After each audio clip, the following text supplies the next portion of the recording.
الساحر الأسود، رسول القدر السيء. في ناس كده بتحس إن حياتهم كلها نشرات جوية سودا، ما بتجيبش غير الأخبار الوحشة والمصايب بس. أي كلمة بتطلع من بقهم تحس إن القدر قاعد ماسك ورقة وقلم ومستني بس إن هم يقولوا أي كلمة، وأول ما يقول الكلمة هوب المصيبة بتيجي على طول. عايز تعرف مين الشخصية دي؟ بس قبل ما أقولك أحب أعرفك أنا مين. أنا عبد الرحمن وده مستر ليه. سؤالنا واحد، بنرجع الأسطورة لأصلها وبعدين الدين والعلم يكملوا الحكاية. لو عجبتك الخلطة اعمل لايك وشير وسبسكرايب، ويلا نخش في كده. عارف انت كده لما يكون عندك فرح في مركب وتروح وانت متفائل ومتشيك وتقول ان شاء الله النهارده هننبسط، الجو هيبقى تحفه، فجأة يطلع لك من وسط كل المعازيم: يا عم بحر ايه؟ احنا ايه اللي هيودينا هناك؟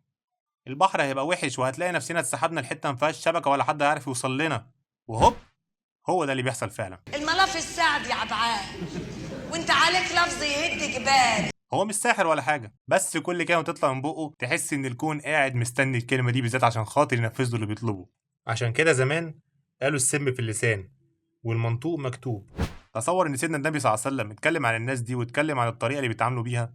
في حديث عن سيدنا محمد صلى الله عليه وسلم بيقول ان الرجل لا يتكلم بالكلمه لا يرى بها بأسا يهوى بها 70 خريفا في النار.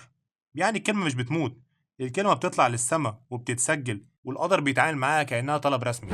يعني ببساطه كده زي ما حضرتك بتدعي ربنا ان هو يسترها عليك ويرزقك بكل خير، في واحد تاني ما بيشوفش غير ان الحياه سودة ما بتجيبش غير كل وحش بس. وفي الأثر أحب أقول لك بيت شعر جميل جدا: احفظ لسانك أن تقول فتبتلى إن البلاء موكل بالمنطق.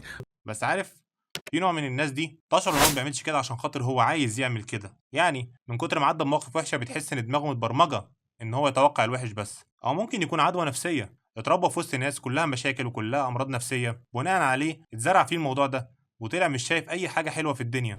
بس عارف ايه اسوأ صفه في الناس دي؟ النرجسيه المقنعه، انه دايما حاسس ان هو فاهم والناس كلها مش فاهمه اي حاجه. انا الوحيد اللي صح وكل اللي حواليا دول ما بيفهموش اي حاجه في الدنيا. انا الوحيد اللي شايف المصيبه وهي جايه وبقدرها قبل ما تيجي، بس الحقيقه انت اللي بتجيب المصيبه مش المصيبه هي اللي بتجيلك. وفي النهايه نقدر نسمي الشخصيه دي المتشائم النرجسي، والشخص اللي بيأذي نفسه عشان بيقتل اي فرصه ممكن تيجي وبيأذي كل اللي حواليه بكلامه وتصرفاته. وفي النهايه يا صديقي، لو انت عايز تسمع رايي كمستر ليه، احب اوجه رساله واحده بس للشخص المتشائم النرجسي: ارجوك اسكت شويه، يمكن تكتشف ان الدنيا فيها جانب ينفع يتعاش عشانه.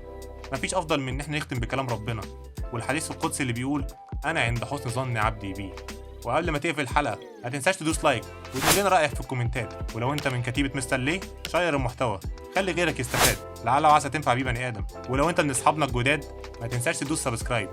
كان معاكم عبد الرحمن وهنا مستر ليه. سلام.